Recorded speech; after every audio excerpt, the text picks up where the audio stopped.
This episode was brought to you by Locali. Looking for that perfect spot where every guest is treated like family? Welcome to Locali Restaurant in Little Silver, where family recipes meet elevated Italian cuisine. From hand-tossed Neapolitan pizzas to mouth-watering chicken parm, fresh seafood, and perfectly cooked steaks, every bite tells a story generations in the making. Relax on their year-round patio, enjoy a craft cocktail from their full bar, or let them bring the flavor to you with catering for any occasion. Locali Restaurant, family-owned, family-inspired, and always unforgettable.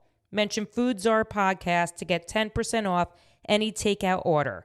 Visit Locali in Little Silver or online at localinj.com. This episode is brought to you by Livingston Car Wash. Since 1966, Livingston Car Wash has been a trusted name for quality car care in our community. Family owned and operated, it's now led by Paul Ritter, a proud Livingston resident dedicated to delivering exceptional service. From exterior washes and full service detailing to windshield chip repair and paintless dent removal, their team handles it all with precision and care.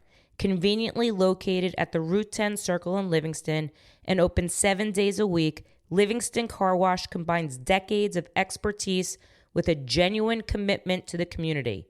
Drive clean, drive local, drive with confidence. Livingston Car Wash. This is Behind the Counter. Behind the Counter with the Food Zone. Here's Heidi.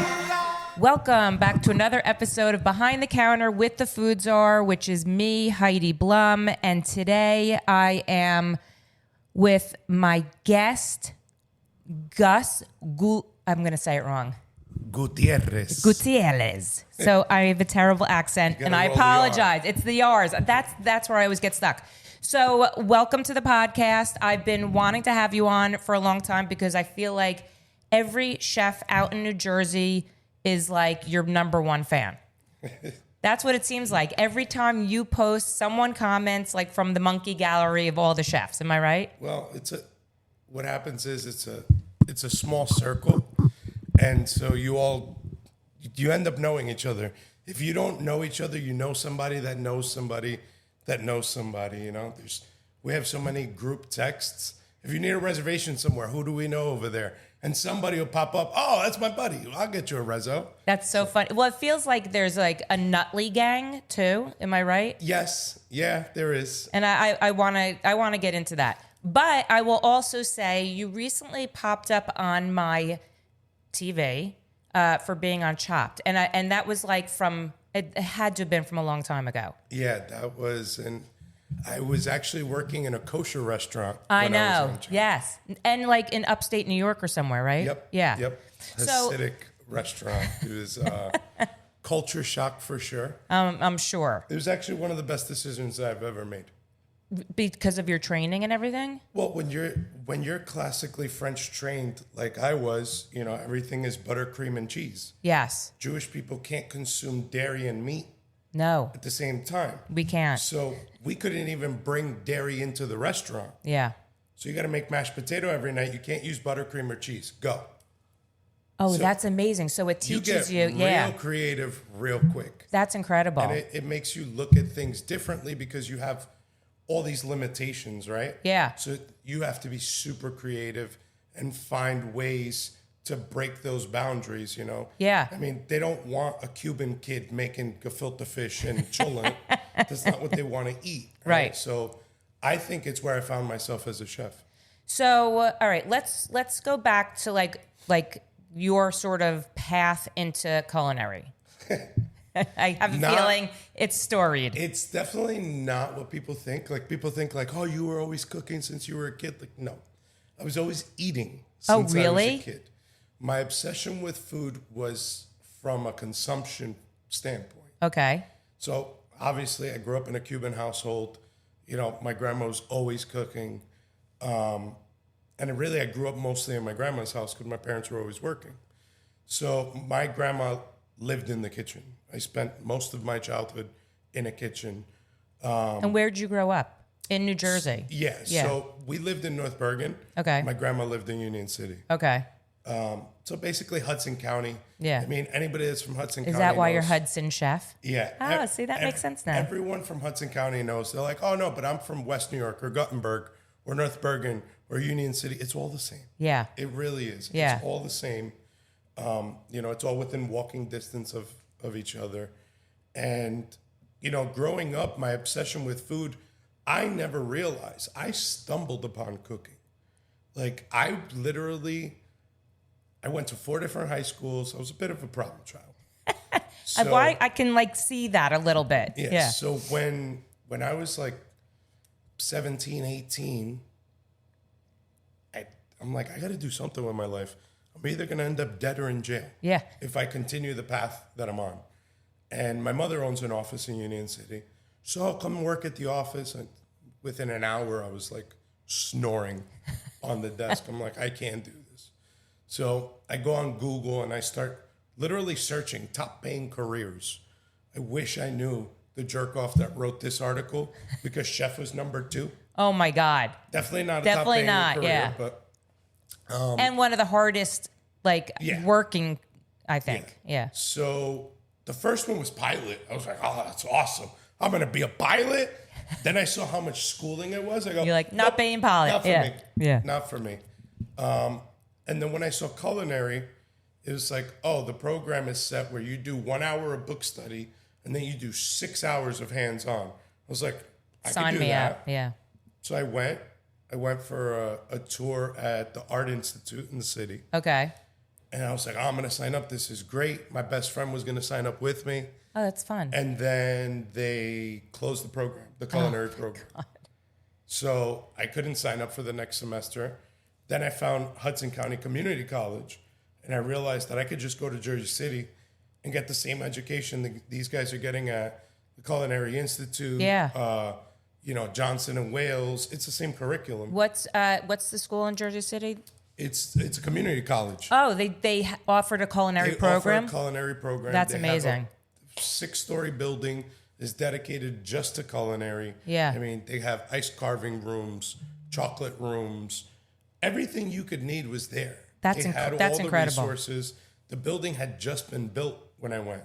So it was like that school started in a basement.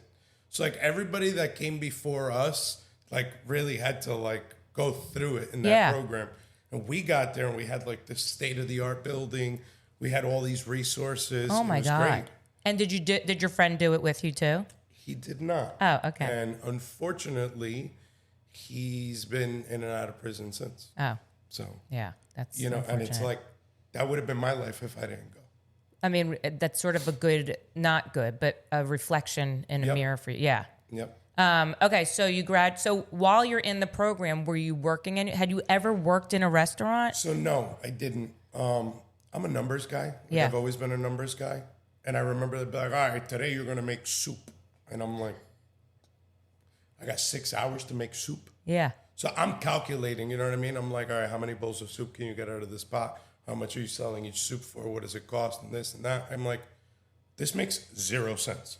First of all, that's amazing that your brain works that way, like at that stage of your life. That's I was an entrepreneur before I was an entrepreneur, if you know what I mean. Yes, In my of neighborhood, course, yes. You're doing something. Of course, you know what I mean? understand, yeah. So I'm like, this shit don't make no sense. I'm sorry. I Can can't curse. help but curse. I will try to contain it. You're fine. So I'm like, logistically, this doesn't make any sense. Like, just what it costs to make you the soup, plus the salary. We're not even talking about gas, rent, overhead, insurance. Yeah. I'm like, there's no way you're going to go to a restaurant and the chef's going to be like, yeah, you got 6 hours, make soup, then clean up and go home. Right, that's not realistic. Not going to work. Yeah. So I'm like, you know what? I need to get a job in a restaurant. So my first restaurant was actually a Cuban restaurant. It was La Isla in Hoboken. Shout out to La Isla. They're still crushing. Are they still there? Yep. That's amazing. They're on First Street in Hoboken or Second Street in Hoboken, right across from Cake Boss. Yeah, of course. I know exactly what it is. That place, it is a tiny little place, and they are pushing volume. Really? Like, they are busy. So one of my closest friends growing up, his uncle was the chef and owner. Okay. So I get hooked up. I go over there. He goes, I heard you want to be a chef. I'm like, yeah, I just started in school. I know you graduated from there. He goes, great. Let me show you to your station. Walks me over to a 3-compartment sink.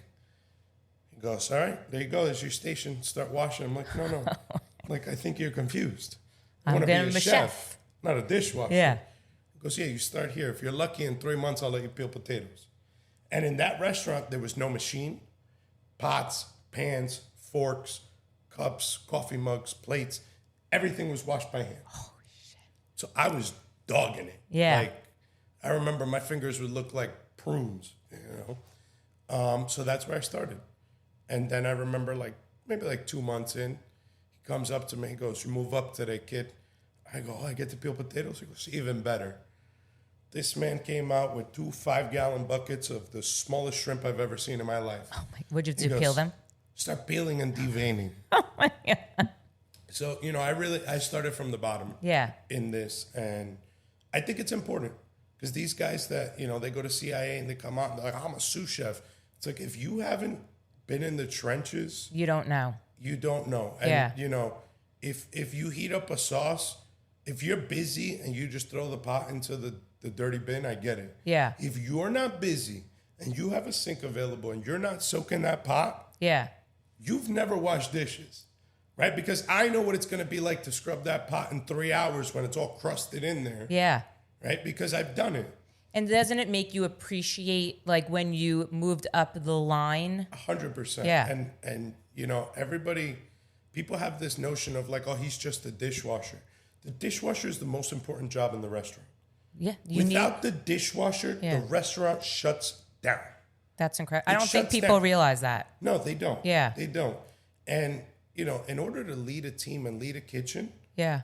you have to be able to be like, you know what? I'm going to roll up my sleeves. I'm going to wash pots and pans because he's backed up. How old were you at this point? I was 18, I believe. So were you feeling so you were starting school and now starting in this kitchen as a dishwasher? Yep. Were you this, I was meant to do this? Were you or were you not there yet? No, I don't think anybody is. Yeah. And so I sit on an advisory board of a culinary program. And I do a lot of work with students, and it's what I explain to them. I think a lot of times what happens is we always give up before we give ourselves a chance to be good. Yes. Well, it's Right? a lot of things in life. A lot of people Yeah. tell me, oh, you're so talented. I'm not talented. I'm skilled. Yeah. Right? This is not, Beethoven was talented. They put him in front of a piano. He played a symphony. Oh my God. Nobody ever showed him how to play. Yeah. I haven't met a single fucking person that was born and knew how to fry an egg perfectly sunny side up. It doesn't work that way. Yeah. It's skill. It's something that you have to work at. And it's practice. A skill. It's acquired over time. My cooks tell me all the time, Chef, how do you cook chicken breast so perfectly every time? I tell them, cook 1,000 chicken breasts every day for a year. That's what it takes, right? Yeah. If you do it enough, you become good at it. Michael Jordan didn't pick up a basketball and start, making shots. No, it was crossing reps people and up. reps and reps and He reps. got cut Same from thing. his high school team. Yeah. Most people don't know that. He got cut from his high school team. I know. That's what made him better, right? So nobody was born knowing how to do any of this stuff. Yeah. And the thing with cooking, it's infinite. Yeah. No one will ever master it. No. A friend of mine that I grew up with said to me, he's like, oh, my mom doesn't know how to cook. I said, I bet you she could show me something. Yeah. He's like, no way. How? I said, in your country, you guys eat iguana? He said, oh, I hate it when she cooks that. I'm like, you see what I'm saying? Iguana? I'm like, for me, I'm sure I could figure it out. I could break down anything with skin and bones. But I don't know the best way to prepare it. Is the meat tender? Can you sear it? Yeah. Do you have to braise it? I don't know anything about it. Yeah. I'm sure she could show me. Yeah. Right? And it's someone that you might not think of as a culinary person or a great cook, but you can still learn something from them. Sure. Right? And so that's the beauty of food. No one will ever master it. No. Because it's so diverse, it's so deep, there's so much to learn. And I feel like there's always something new coming out. It's just techniques are new, foods are new, trends are new, all of it.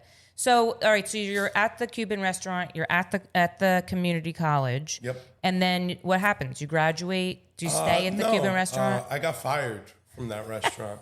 Yeah. I was really mad. Shout out to Omar. I was really mad at him for a long time. Not for a long time, for like a couple months. I was like pissed. How could he fire me? I threw a huge house party. We all got wasted. I didn't wake up. I didn't show up. He was like, no call, no show. See you later. Good lesson. Right? And Yeah. I was so mad at him. And you know what? It was the greatest lesson he taught me. Yeah. I worked in his kitchen a long time, and he taught me a lot of stuff. Yeah. You know, I stuck a lot of omelets to the hood trying to flip them. But that was the most valuable lesson he taught me. Yeah. And then after that, I was like, you know what? I want to cook. Well, I started working at Son Cubano. I helped open Son Cubano in West New York. And I was like, I want something more. If I want to do this, I want to do it at the highest level. Sure. So I went around. So you were getting motivated. You were like, this is like, I see the path. Well, the problem is, how do you know that you want to do this for the rest of your life? You don't. Like, so now and not at your age. Right. And I'm spending all this money to go to school. It wasn't a ton of money, but it was more than what I had. Yeah. And I'm taking out these loans, and I'm like, I don't want to do this and then get into the field and be like, I'm miserable. I hate this. Yeah. So I decided, I said, you know what? I'm going to go apply at all the best restaurants in the city. I applied at Per Se, John George, Masa Bar. I mean, you name it. If they had a Michelin star, if they were a highly regarded restaurant, I applied there. Okay. And it's funny, another story for a later date, but Jeffrey Zakarian's restaurant was one of them, the Lamb's Club.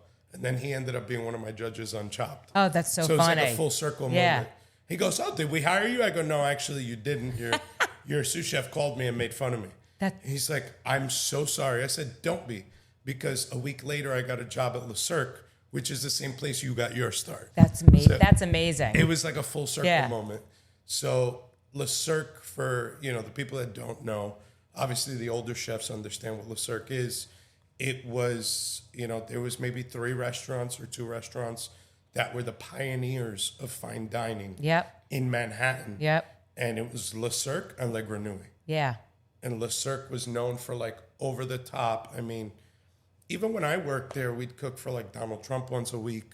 Yeah. Howard Stern, Tiki Barber. It's like that's where like my mom would like, back in the day, that was like the fancy. Yep. Yeah. Yep. That was the place. I actually got engaged there. Did you really? That's amazing. Because is it still there? No, not anymore. Because dining like that's not. They have the one in Las Vegas still. Okay. But I got them to do like a whole thing for my proposal. That's amazing. Yeah. And so would they hire you? Royce. It was crazy. What'd they hire you to do? What was your job there? So everybody there starts at the bottom unless you have like an outstanding resume. Okay. So I came in when you trailed at Le Cirque. So we call it a trail, right? You shadow somebody, you follow them around. Non-paying. Correct. Yeah. And usually you do a trail and then you come back and do a second trail and then they'll decide if they want to hire you. Okay. I was so lost. Like I already understood the kitchen. So I had that fire and I had that sense of urgency, which a lot of people lack. Okay. Especially nowadays. Yeah. Like people think you have all this time. Like we're working like we're surgeons and somebody's life's on the line. Yeah. Every second, every step counts. Yeah. So I already had that sense of urgency, but I'll never forget. He's a good friend of mine now, this kid, Mauricio. He looks at me and goes, pass me the ramps. I go, ramps? I go, are you skateboarding, motherfucker? What are you going to do with a ramp? He goes, the vegetable. I go, a vegetable? He goes, you've never had a ramp? I go, no, what is that? He's like, try this. Yeah. And I'm like, what? What else is there that I don't know? Right? So it like... Especially coming out of, you were at a Cuban restaurant, and now you're at the hot, like such a fine dining French experience. You know what I mean? I know like yuca, malanga, plátano. Like I don't know what this is. Yeah. So it was like an eye opener for me. And that night, the chef just gave me a piece of fish, and he was like, "Here, cook something for me." I'm like, "What?" So I'm like, my nerves are like shot, right? Yeah. So I don't even remember what I made him, but I cooked this meal for him. And I do remember there was no vegetables. And he's like, where's the veg? I'm like, what? He's like, where's the veg? Because it's typically, especially in a French restaurant, you have your protein, your veg, and your starch. Yeah. Which is what makes an entree. Yep. And I looked at him, I go, Chef, I'm Cuban. We don't eat fucking vegetables. So if you're lucky, you get an avocado that's ripe and throw it on the side there. There's a slice of he starts laughing. He's like, listen, it's delicious. He's like, from now on, you put fucking vegetable on the plate. I'm like, you got it. No problem. So he's like, all right, so do you want to work here? I'm like, do I want to work here? I'm like, will you allow me to work here? Yeah. Right? So I was one of the first people that started working there based off of one trail. Wow. Right? Until my partner came in. He was the only other person to ever do it. Wow. He came in day one. They were like, yo, here, cook me this. And he got the job. So where did you start on the line there? I started in garde manger. That's where everybody starts. Yeah. You know? And it's ironic because we always think it's a punishment. Yeah. Like, I don't even get to cook food. I have to. You do get to cook. You're not cooking a la carte, right? But like cocktail shrimp, you think it comes cooked? You got to cook it. Yeah. Right? So there is cooking involved. But what I liked about garde manger is that time is not against you. Yeah. When I have a hot dish, sure, I want to make it look beautiful, but it has to be hot when it hits the table. Yeah, that's when the time is on. Right? Yeah. When you're doing garde manger, it buys you a lot more time. Yeah. And it allows you to explore your creativity. Especially when you're learning. Yeah. How can I make this look beautiful? How can I do this? How can I do that? Yeah. And it really hones in that skill. It's actually one of my favorite stations now. Oh, wow. Yeah. You also set the pace for the restaurant. The amuse-bouche. Yeah. Amuse-bouche is a French term that it translates to excite the palate. Yep. So all high-end restaurants do it. It's the first bite. It's complimentary. You sit down, it comes to your table, and it's supposed to get you excited for what's to come, right? Yeah. So you're in charge of the amuse-bouche. You're in charge of the first thing that's going to hit the palate. table. Yep. And usually, the first course also comes from garde manger. Yeah. Are you getting oysters? Garde manger. Are you going to get a salad? Garde manger. Oh, yeah. Right? There was nights where I was shucking 500 oysters a night. Oh, my God. The chef couldn't keep up with me at one point. I was just a monster because I'm an addict. So regardless of what I do, I'm not the guy. Full throttle. I'm not the guy that's like, oh, let me test the water. I just dive in it. I'm like, oh shit, there's sharks in here. We'll figure it out later. Yes. So, I'm the kind of kid, I was in culinary school and I would use my mom's business. Yeah. And I opened a Restaurant Depot account. And I would go to Restaurant Depot and buy a bag of onions just to practice my knife cuts. Wow. So you come to my house. Oh, you hungry? What do we got? We got French onion soup. We got bistec cebollado. Everything had onions. Onions in it, yeah. Oh, you want an omelet with onions? I got nothing to do with these onions. Yeah. I got 50 pounds of onions cut. That's amazing. And so I was very like, this is what I'm going to do. This is what I'm going to do. Yeah. So how long were you at Le Cirque? How high up the line did you get? I pretty much know how to work almost every station. Yeah. Obviously, the problem there is like these dishes are constantly evolving and they're so intricate. Yep. Where like you learn a station, you know it, and then they change the menu. Yeah. And you go into service and you're like, fuck me.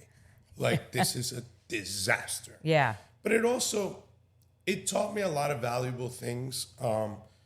Respect the classics and respect the tradition, but also learn what you want to do. Yeah. Right?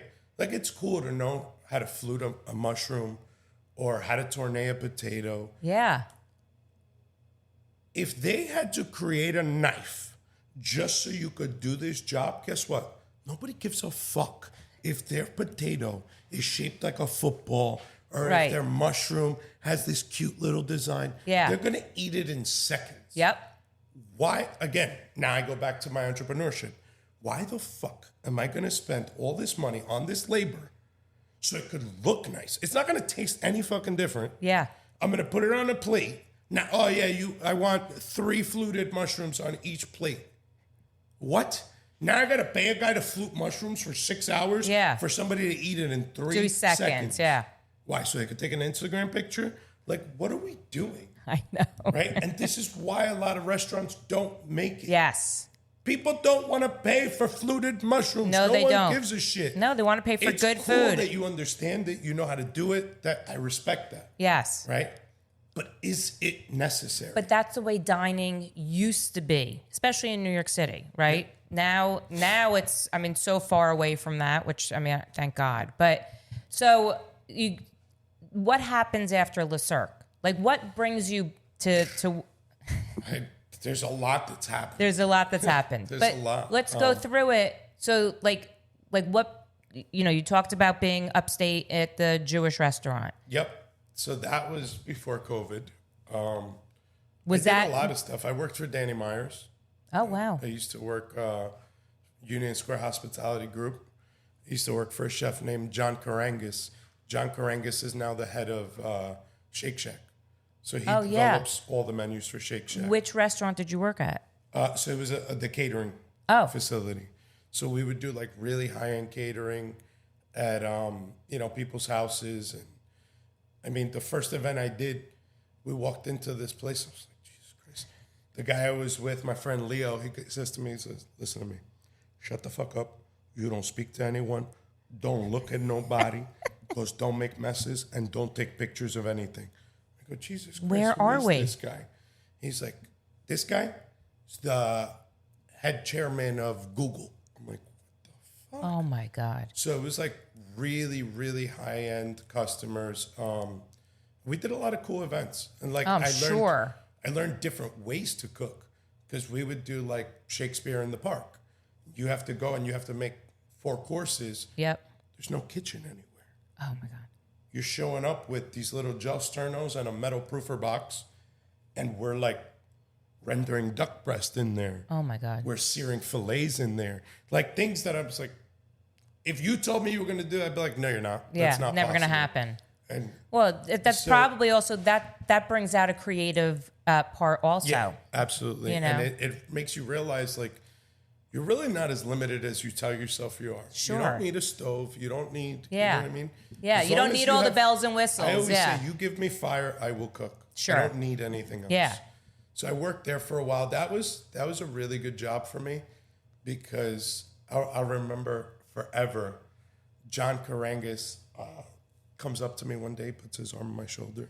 He's like, look, he's like, calm down. You know, you're making a lot of noise over here. He's like, just grab this spoon, stir it. I had been working there for like 3 months at this point. Yeah. And I look at him and I go, fuck. I go, chef, you're giving me anxiety. I go, can we just do this already? He goes, do what? I go, I've been working here for 3 months. You have not yelled at me once. He starts laughing. He's like, why would I yell at you? I'm like, why wouldn't you yell at me? What do you mean? Because I came from such an abusive place. What was Le Cirque was abusive? Oh, yeah. Beyond. Yeah. I'm sure it was intense. Yeah. The old school chefs know who Marco Pierre White is. Yeah. My chef would pull a Marco Pierre White. He'd walk up to your station, rip you a new one, tell you you're useless, go stand in the corner, face the wall, and then he would work your station while you're facing the wall like a little kid. And if you didn't want to do it, have a stack of resumes like this that want your job, you could get the fuck out. Wow. And so here you are, grown-ass man facing a wall like it's the most degrading shit in the world. Yeah. To me, I'm not going to say that it wasn't necessary. Because where I come from, they almost like broke me to put me back together, right? Well, sometimes when you go through an experience like that, it's like that's the bottom of the barrel, but it snaps you into being. For me, it was necessary. Yeah, it gives you structure. Do I think kitchens should be ran that way? No. Absolutely not. Yeah. And do I think that in today's day and age, you're going to be able to retain any employees? Absolutely not. But that's a lesson in and of itself, right? Yeah. I mean, you probably don't treat your staff that way. And no. You know what I do to my staff? Yeah. You really piss me off? I'm not going to yell at you and demean you. I'll just look at you dead in the eyes and be like, I'm not upset. I'm just really disappointed. If that shit don't bother you, you shouldn't be working. Yeah, totally. Nobody wants to hear that. You know, if the chef being disappointed in you doesn't spark anything inside of you, go do something else. Totally. So, okay, so you go to Danny Meyer. But yeah, I never forget. John Karangas said to me, you don't have to, and he very proper man, never cursed, never yelled. But I remember he said to me, you do not have to be a dick to be a good chef. And be a leader. That stuck with me forever. Yeah. You know? And then from there, I've bounced around. I've probably worked in like 40 restaurants. That's insane. Yeah. Because my thing was... What was your goal back then? Do you remember? Was it... Learn. Okay. I don't care what you're going to pay me. Yeah. I just want to learn. Yeah. I'm going to come here. Once I learn everything, I'm out. So you would just keep Places, bouncing. Yeah. In some places, within a month, I'm like, this shit's boring. I'm out. Where was, I mean, you know, we're talking about 2 places, but you're saying you worked at like 40 places. Where do you think you got the best experience overall that allowed you to bridge to where you are now? I think it's tough. I think... Pieces all over the place. Yeah, there was different things that I'd learned in different places. Right? Yeah. I worked in the airport. I opened and assisted opening... Where, like in Newark Airport? 15 restaurants in 4 months. Wow. That was absolute mayhem. The Newark Airport restaurants? Yep. It's a company called OTG Management. Yeah. I was the youngest chef in the company. Wow. I came in. I was supposed to be a sous chef. And they were like, oh, this kid's a go-getter. They're like, hey, throw this shit at him.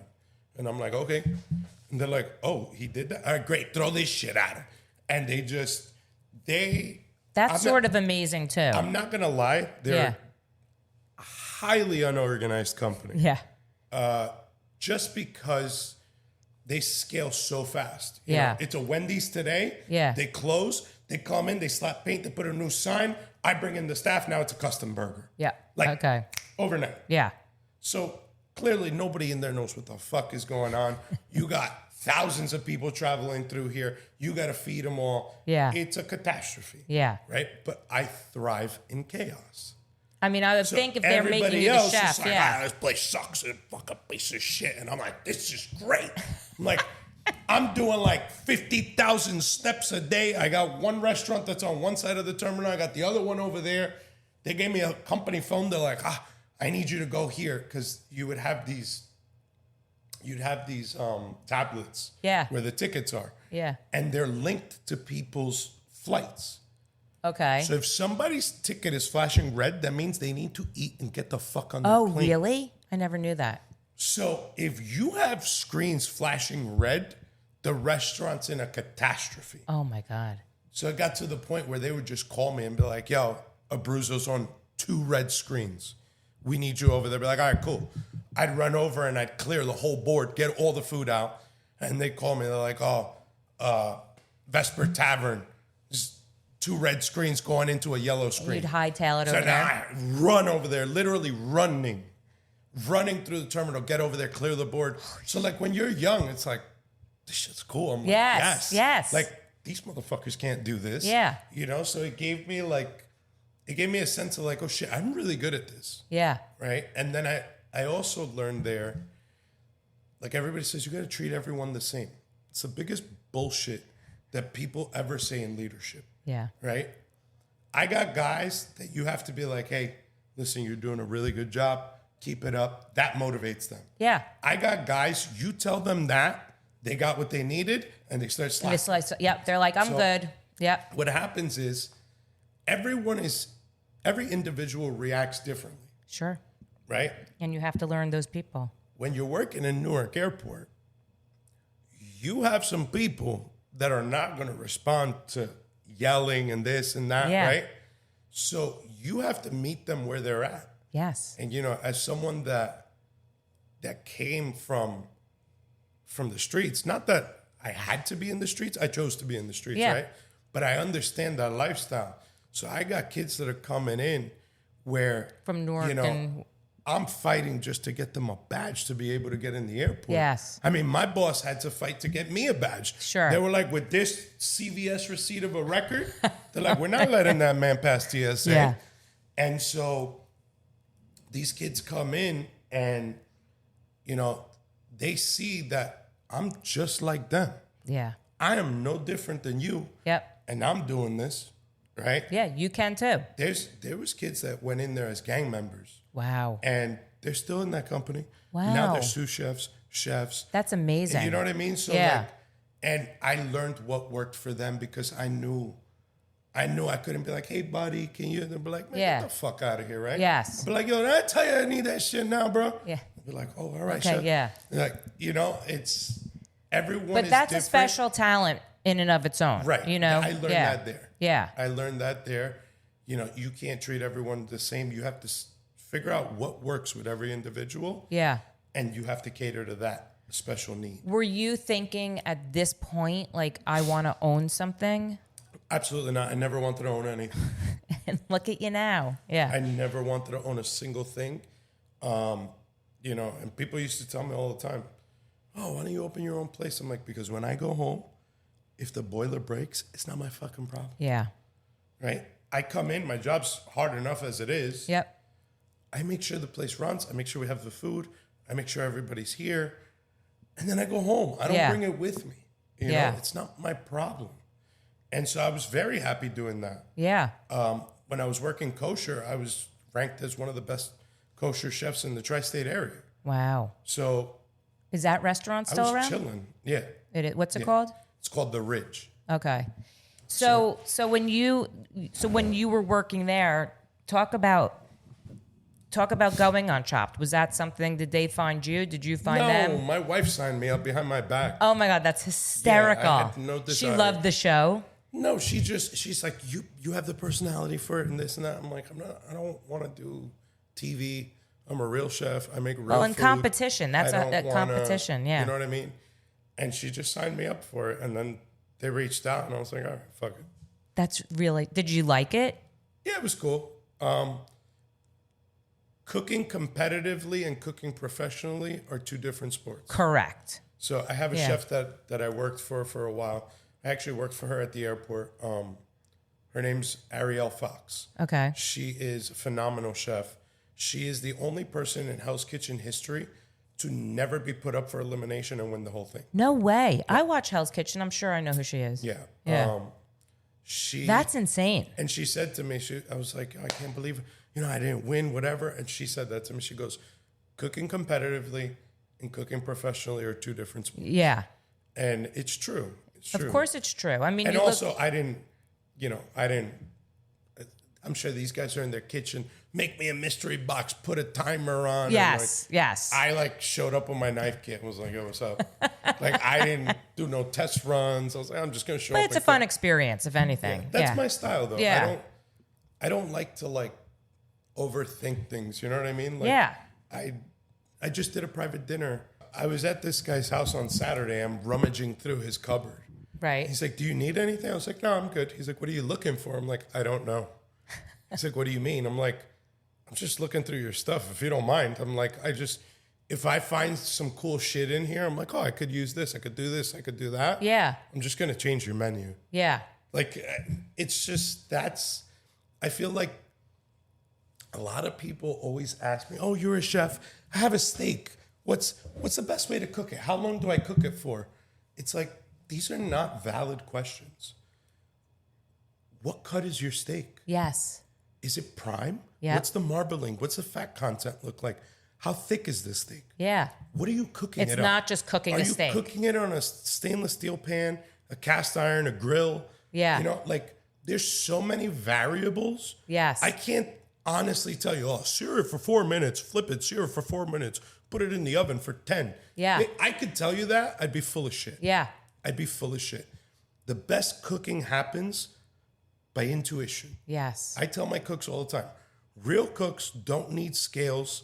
They don't need measuring spoons unless you're baking something. Yeah. That is not a necessity for cooking. Yeah. Yeah. Your senses are the greatest tool you have for cooking. Sure. I mean, of course. Yeah. And all of them. What it looks like, what it Smells like, what it tastes like. What it sounds like. And they're like, what do you mean what it sounds like? If you're searing a steak, Yep. I could be 20 feet away from you and you'll see me do it in the restaurant. I'll Yeah. turn around and be like, you need more oil in your pan.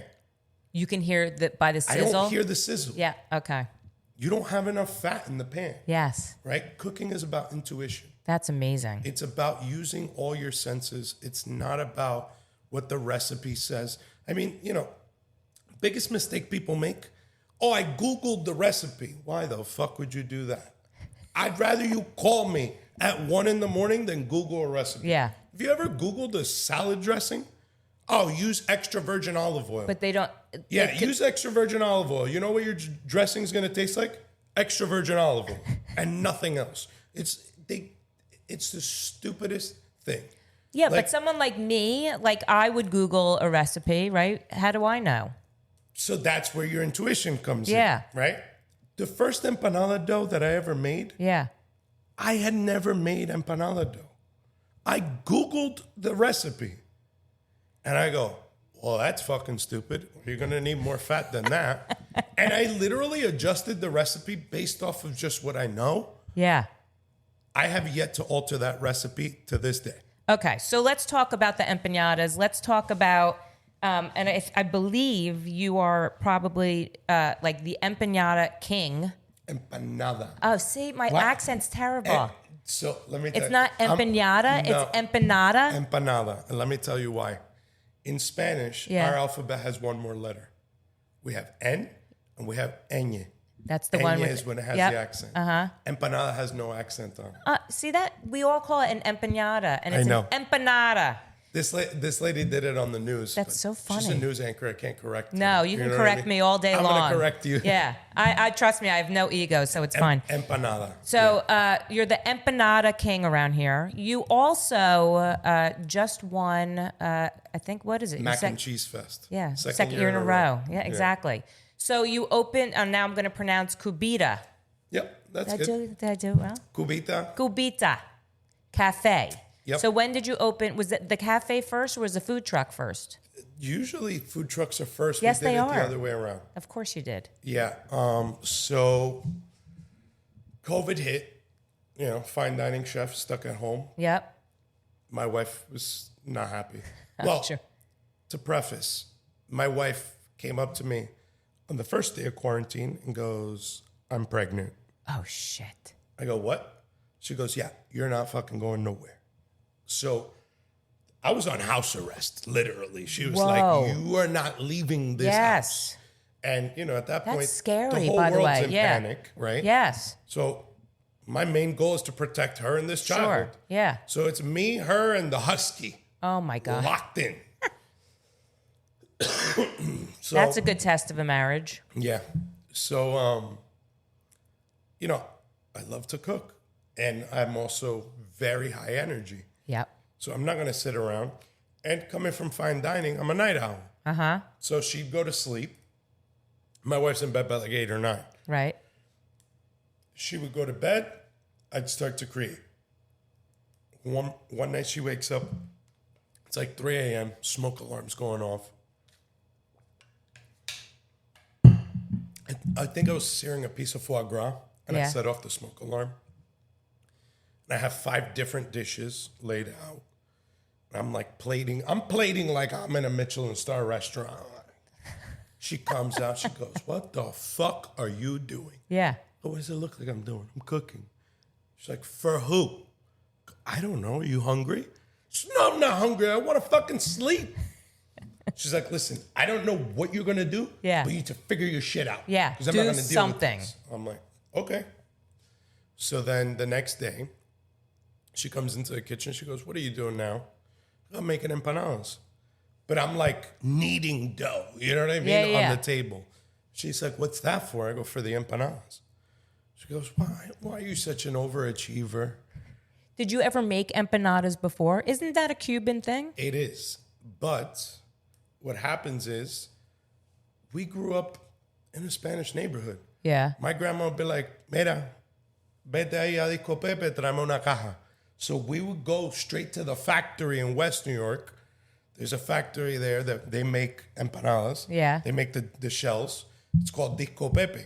Okay. So I'd walk right into the warehouse and I'd buy a case with like 250 discs.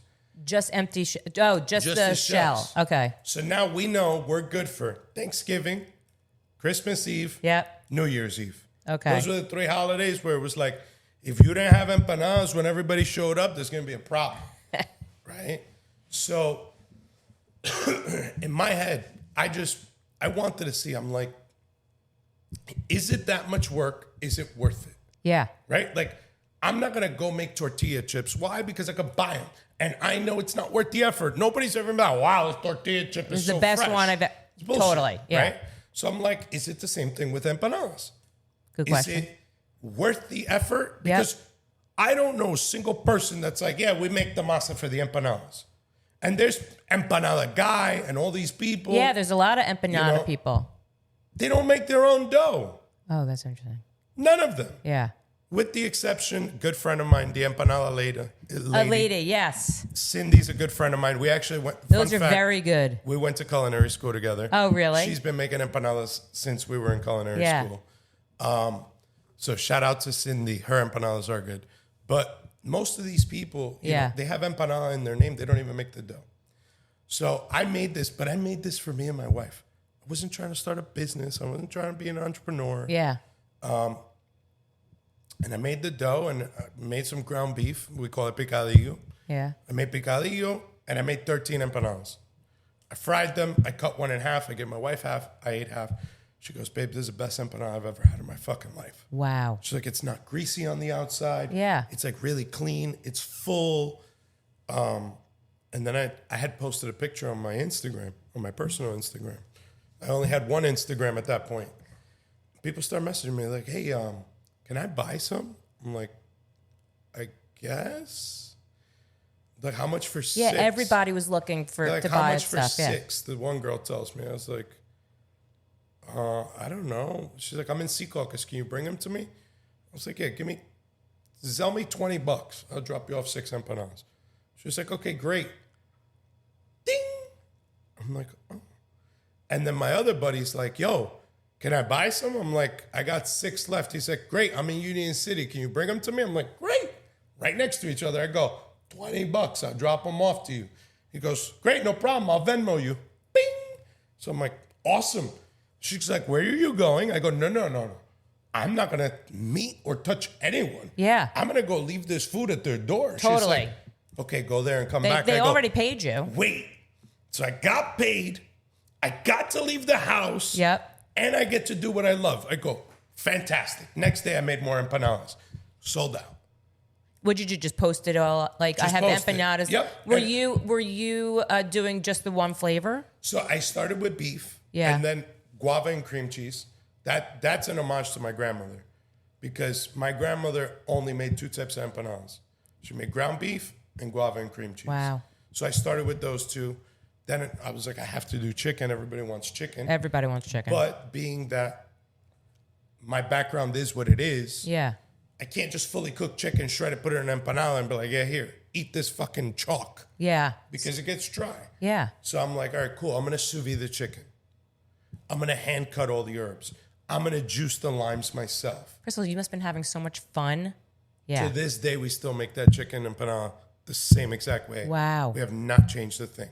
Wow. My staff hand cuts all the herbs. They juice all the limes.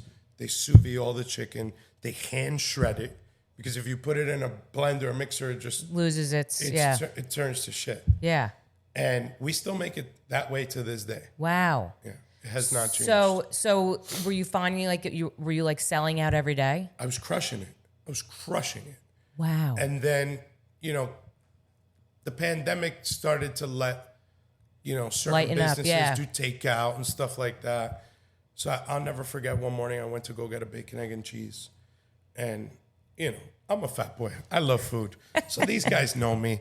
I tell them, I go, listen, scoop out the bagel. Yeah. He goes, so you on a diet? I go, diet? Do I look like I'm on a diet? Don't be stupid. I go, this is strategic. He goes, what do you mean? I go, I'm going to eat it in the car. If you scoop it out, it'll sit in there. When I bite it, it won't slide out the back. Yeah. He's like, it's smart. Bullshit. Still slid out the back. I had ketchup all over my pants. I was fucking pissed. I'm like, why? Why can we not find a better solution for to a eat vehicle? A fucking everything bagel in the car? Yeah. And so I went home. I said to my wife, I said, I'm going in the garage. Do not bother me. She's like, okay. Don't twist my arm. I literally went in that garage for 8 hours. Oh, my God. And I did not come back out until I was happy.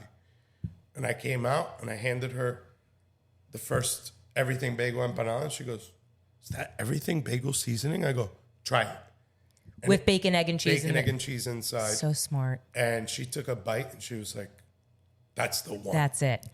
And that literally is what put us on the map. Sure. Obviously it was the Taylor ham. I think that's what I tried at your because it's a truck. Jersey thing. Yeah. So Taylor ham is the one that all the reporters and bloggers were highlighting. That's the viral one. Yeah. But when, we were so busy, my wife was pregnant, crimping empanadas, sitting on, I got one of those coffee tables that lifts up. Yeah.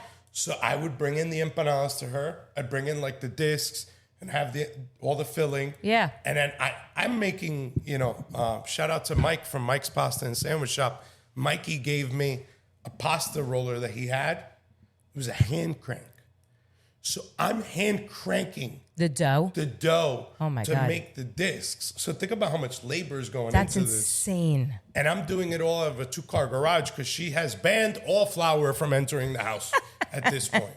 Smart woman. I'd bring her the disc, I'd bring her the filling, and she would sit there and I showed her how to make them, so we have a very unique crust. Yeah. That I figured that crust out when I was young because a really good family friend of ours, one of my best friend's mother, they'd always spend the holidays with us, and she's Argentinian. Okay. So they do that roll thing. Okay. And we do the fork press. I say, I was trying to do the roll, and I couldn't figure out how, and I kind of created what is now known as the Cubita crust. Oh my God. Which is our signature crust. Yeah. But I probably learned how to do that when I was 12 or 13, but it was an accident. Sure. Right? And then, I just realized you get so much of a better crunch. That's amazing. So I showed my wife how to do it, and she would binge watch 90210 and sit there, We always joke that my daughter was born knowing how to make empanadas. Oh my God, that's amazing. Because my wife made so many empanadas when she was pregnant with her. So did you? So when everything was lightening up, were you starting to think like, I need a bigger space? I want to do. I still didn't want to own a business. Yeah. And my wife actually was the one that pushed me to open the shop. She was like, "Look," she's like, "Why don't you just open your own place?" I'm like, "I don't want the headache. I don't want to deal with it." She's like, "You have the headaches anyways." Yeah, and you were probably like, happy. Think about it. You've opened 20 restaurants for other people. Yeah. We are in a global shutdown. And the 20 restaurants you've opened are all still fucking open. Wow. She's like, you are batting 1,000. Yeah. Most restaurants close. 9 out of 10 close within the first year. Yeah. Right? When I got out of culinary school, it was 80% close within the first 3 years. Yeah. Then that statistic went to 90% within the first year. Yeah. 9 out of 10 restaurants fail within the first year. Yeah. It's like everything that you've opened is still open. Wow. Why are you going to continue to open businesses for She other was people? right. I mean, she's right. I said, you know what? You're right. So we started looking at places, and the Nutley location was the first one I looked at. Yeah. Then I looked at like 30 other places. Wow. I was set on one in Belleville, and the guy wouldn't rent it to me, and I was chasing the guy. I'd sit in the car outside his house, wait for him, hand him letters of intent. And Oh this my and God. that, and the guy wouldn't rent it to me. Ironically, he ended up renting it to the only other Cuban food truck that I know. No way. But I think, everything happens for a reason. Of course it does. And it worked out. Of course. I'm in a great location. Yes. We wouldn't have been able to scale the way we have in that other place. It was way too small. Yeah. This place at least gave me the basement. We could do a production down there. Sure. So it all worked out. So we opened the shop. When in 2020? 2022. Okay. January 20th of 2022, we opened the doors. Okay. And I've learned you don't do a grand opening. You open the door and you don't say shit. Yep. You see what comes in and you mitigate your risk. Yep. And you figure it out, because I say all the time, you could be the best chef in the world. When you're thrown into a new place with a new menu, Yep. you're going to struggle. Of course. You're going to struggle. It's not. So what it's not happened? like You just had a plug grand and play. opening and... So we did. We just opened the door. We didn't do a okay. grand opening. We had people stroll in. We figured out what we needed to. Well, that's not going to work. That needs to be over there. It's too far. They keep asking And for this product, you not this start- product. Yeah. You start adjusting how you operate. And then I don't think we ever did really a grand opening. We just kind of, Yeah. we're like, all right, let's see where it goes, right? And Jeremy Schneider, which is Yeah. a reporter for NJ.com, Yep. Jeremy was buying empanadas off me from the garage. Oh, that's Yeah, amazing. and he said, I want to write a piece. I said, don't you dare. Health department will be here to shut me down. If he writes a piece, it's over. Yeah. So Jeremy came and he wrote a piece on the Taylor ham, egg, and cheese. Yep. And then that went berserk. I mean, there's a Medi Center next to the shop. Yep. There's that little walkway. And there was people walking up. They go, I thought that was the line for COVID testing. And it was the line to get in. That's insane. Yeah, it was really wild. So that was like our big, like, well, we're here now. We're here, yeah. Yeah. So now we're in 2026. You have the shop. You have 4 food trucks. And 4 now trucks. we're sitting in a humongous warehouse in Bloomfield. Yeah. So clearly we're not stopping anytime soon. No. All So- gas, no brakes. I mean, seriously. So the first truck came when? First truck happened. It was 2 guys with a dollar and a dream, literally. My best friend from Cirque. Yep. I talk to this man more than I talk to my wife. I mean, we finish each other's sentences. His name's Casey, right? Casey, Yeah. yep. Yeah. So, we're more brothers than we are friends at this point. He calls me at 5:30 in the morning. I'm the only crazy bastard up. And, he when he calls you, he doesn't, it's not like, hey, buddy, it was, Chefy, how you feeling? Oh, so he's just, he matches your energy. Oh, yeah. So That's I'm awesome. yelling back, outstanding, chef. So I'm like, it's 5:30 in the morning. What the fuck do you want? Yeah. He goes, buddy, I saw a food truck on the side of the road. He goes, what's up? You want to go halves and we'll run a food truck? I go, So he's not a partner in the cafe. no. Just the truck. Yeah. He was working for a billionaire at the Okay. time. He was a private chef private for chef, a yeah. billionaire. The guy, he wasn't rich. He was wealthy. Okay. I mean, this guy, he could spend millions and millions every day till he dies. He won't make a dent. Okay. But he was miserable. Yeah. He was absolutely miserable. His creativity was dying. It was eating him up. Yeah. And he was looking for a way out. It's always been his dream to run a food truck. Oh, yeah. I mean, So he it's says so to me, fun. he goes, we'll go halves. I go, fuck it, I'm in. Because I'm like that. I just dive. Yes. I go, yeah, fuck it, I'm in. All gas, Go. no brakes. Yeah. What are we serving? He goes, you're the empanada king. We'll serve empanadas and Cuban sandwiches. I go, great, sounds good to me. So we went to go look at the truck. He went to go look at it that day. I had to work the shop, so I couldn't leave. Yeah. He goes, buddy, this thing is clean inside. She's old, but she's got really good bones. Yeah. I said, okay. Ask him if we could go at 7:00. He's like, tonight? I go, yeah.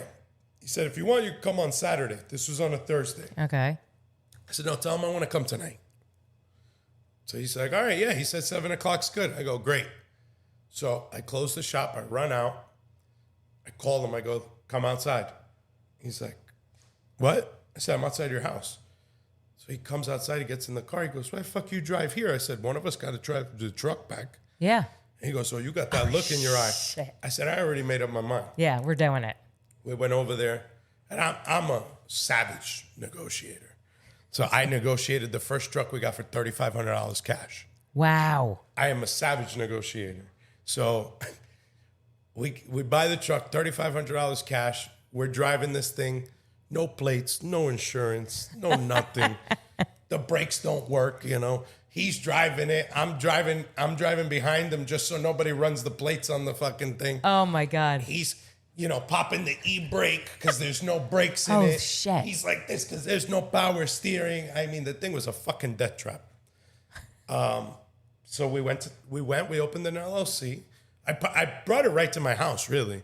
My wife comes outside. She goes, the What's fuck this? is that? It was a food truck. I need to meet your wife. She goes, when were you going to tell me you bought a truck? I go, I'm telling you now. Oh my God. What was I going to do? Let her talk me out of it? Yeah. Right? That truck lived in our driveway Well, and for for 2 years. $3,500, it was worth I it. told her, babe, I could scrap this thing for the metal and I'll make more money than what I paid. Seriously. This is a zero risk investment right now. So, then my partner's like, oh, we got to fund this thing. I said, I'm not using my money. He said, well, how are we going to fund it? I said, we're going to use the bank's money. So we opened an LLC. They gave us a credit card. 20 grand interest free for 9 months. Great. 20 grand on the card. Got the truck to the point where it was like Dealable. Yeah. Yeah. We went, we did our first event. We took that money, put it back into the card, maxed out the card again, fixed whatever we had to fix, and that's how we started. Wow. So were you promoting it on, well, you're probably promoting it on your personal pages Of and course. on the cafes. On the cafe, yeah. we have a big following. Yeah. So and when I say a big following, we have 20,000 followers. It's not like we have 100,000. Doesn't matter if they're loyal followers. Yeah. We have 20,000 real followers. Correct. Makes a huge difference. These are people, and I built my brand on being unapologetic. Yeah. Like, the problem is people are always like, well, I want to appease everybody. You're never going to appease everyone. No. Right?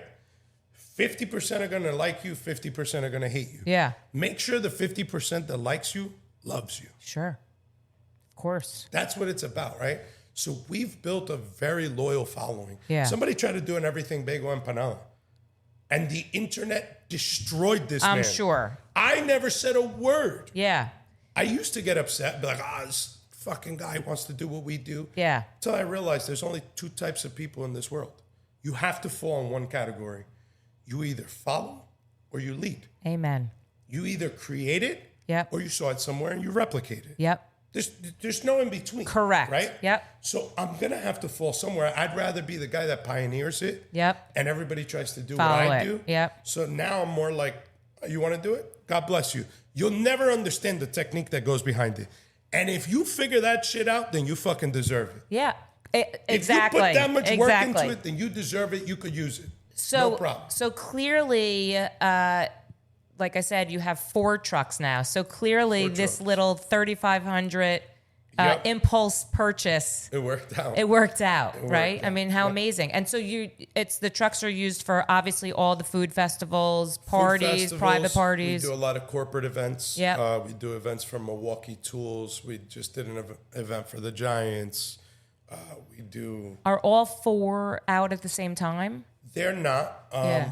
The third one is somewhere else right now. We're getting some modifications done on it. Yeah. The fourth one is going into build.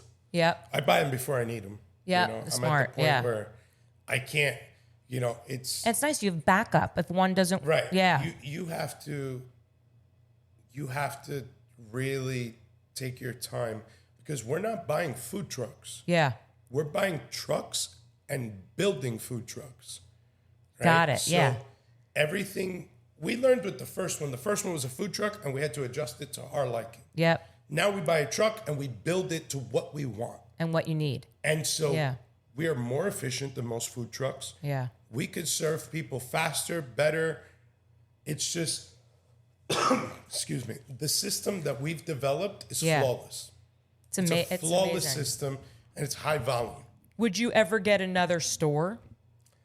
I would, but not yet. Yeah. And people are like, oh, what are the different concepts of your food trucks? There is none. They're all the same. Yeah, you don't need because to- the demand is so high. Yeah. I have dates. Well, it's such a fun, easy food to eat. I have dates where we're booked out for weddings in 2027 that people booked in 2025. Yeah, it's amazing. I have dates where I'm quadruple booked already. Yeah. And we're months and months out. So there's certain dates that people are looking for. There's a certain season. Yeah. Where if I have 10 trucks, I'll book them. Yeah. Right? So if the demand is there, why am I going to try to complicate myself and create a different concept and do a different food and do this? No, just do one thing and do it really well. Yeah. So I guess the idea, like we talked before the interview with the this warehouse, is you can, out of this warehouse, because it's huge, out of this warehouse, you can do wholesale. Yep. And you can do, get everything prepped for the trucks. For the trucks and now for the cafe as well. Yeah. I mean, we've been facilitating these companies out of a 750 square foot cafe. Yeah. And we make all the amazing. dough in-house. We make all the fillings in-house. Every empanada is made by hand. Yeah. There's no machinery. Aside from the sheeter that flattens it out, Yeah. we're still cutting by hand, closing, crimping by hand. Everything is handmade. That's amazing. Right? So it's the labor on that is intense. So to wrap things up, Right? So looking back at this young kid who got himself into a lot of trouble with really no idea of what you were going to do, can you look back and say, I'm so proud of your journey? Absolutely. Absolutely. I mean, you know, people think that I always knew I wanted to be a chef. Yeah. And I think, you know, a good man reinvents himself every couple of years. Sure. Right? Like, am I reading cookbooks all the time now?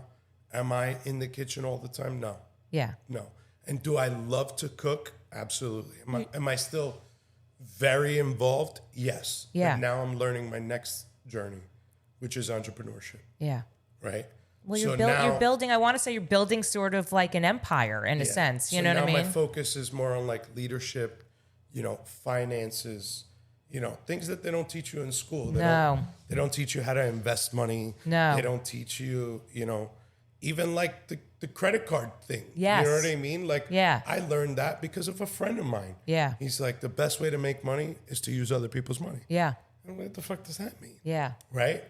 But, yeah, I feel like I don't know, entrepreneurship to me, so I also sit on entrepreneurship advisory board for a program in Union City.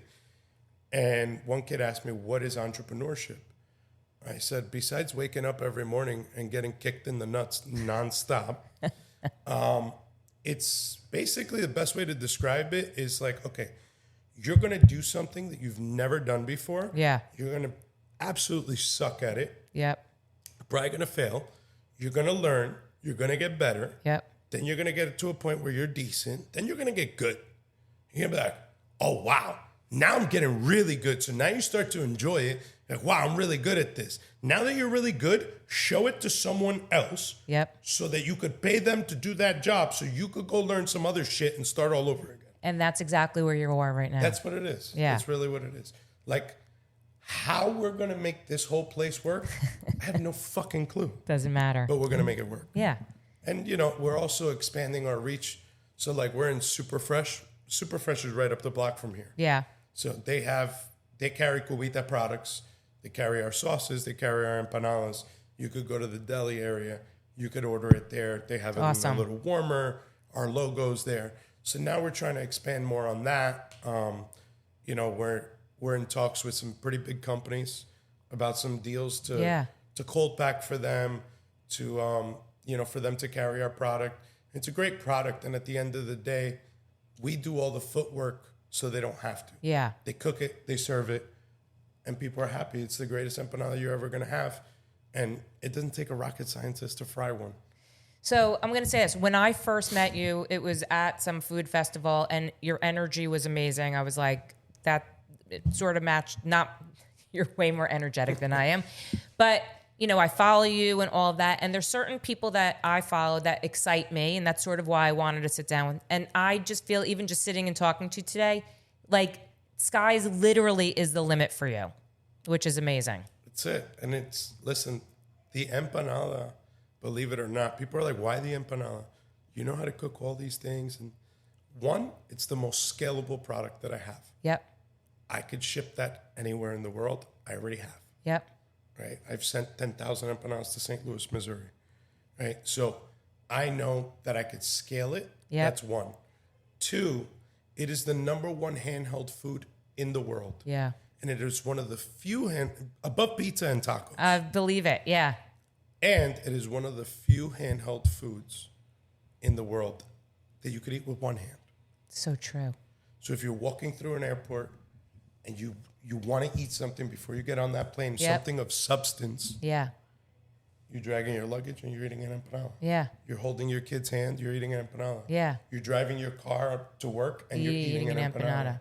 Yeah. You're typing on your computer and you're eating an empanada. You can't do that with a taco. And sometimes you can't do it with pizza. Pizza, you got to catch the Yeah, drip. exactly. Right? Yeah. We live in a world where, you know, even Efficiency. AI. Why do I use AI? Because I love it? No, because I cut hours and hours off of my jobs. Yeah, it's efficiency. So I can be more efficient. Yep. We're all looking how to be more efficient. Yeah. And, you know, I'm sure I'm not the only one. I don't want to stop. Yeah. I do not want to stop. I agree with you. Yeah. If I have to eat, I don't want to stop to eat. Yeah. I want to continue to produce and progress as I do everything else that are necessities. All gas, no brakes. Right? Yeah. So I think the empanada is the perfect vehicle for that. It's amazing. Gus, thank you so much for sitting with me today. Thank you for having me. I hope everyone knows how to say empanada now. Empanada, not empanada. Empanada. Check out Gus, and thank you so much. You're the Absolutely. man. Thank you. If you are hearing this message, I want to thank you so much for tuning in. I'm truly grateful for you and this opportunity. The purpose of the Behind the Counter podcast is to bring food, people, and community together. I hope you'll return for more episodes and explore with me. I want to personally thank Fran Linnell of Design 68 for my amazing Behind the Counter podcast logo, and Travis Lowenberg for my awesome Behind the Counter music, and all the guests that take their time to sit and talk with me. I hope you enjoyed this episode, and if you did, please leave a review on Spotify, Apple Podcasts, or wherever you hear your podcasts. If you'd like to support the Behind the Counter podcast, please subscribe, share with your friends and family, and you can follow me on Instagram at Heidi Blum. If you have any feedback or stories that you want to share, you can email me at foodsarbtc@gmail.com.